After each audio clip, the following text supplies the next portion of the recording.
اور آپ کو یہ بتائیں کہ وزیر اعلیٰ سندھ مراد علی شاہ نے واضح کیا ہے کہ صوبے کے حقوق پر کوئی سمجھوتا نہیں کریں گے، وہ ہمیشہ صوبے کے عوام کی بات کرتے رہیں گے۔ مزار قائد پر میڈیا سے بات چیت میں وزیر اعلیٰ سندھ مراد علی شاہ نے کہا، ہم جائز مطالبات وفاق کے سامنے رکھیں گے، امید ہے وفاق ہمارا حق دے گا۔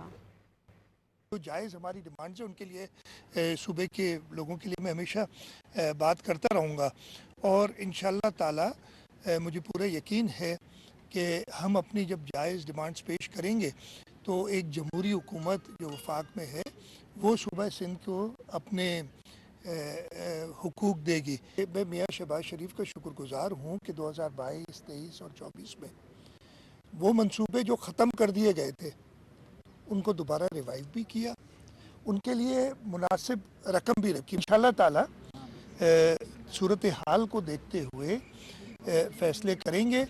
لیکن یہ آپ یقین رکھیں کہ صوبوں کے حقوق پہ، صوبہ سندھ کے حق پہ کبھی میں کوئی کمپرومائز نہیں کروں گا، اور گورنر صاحب بھی کہہ رہے ہیں ہم کمپرومائز نہیں کریں گے۔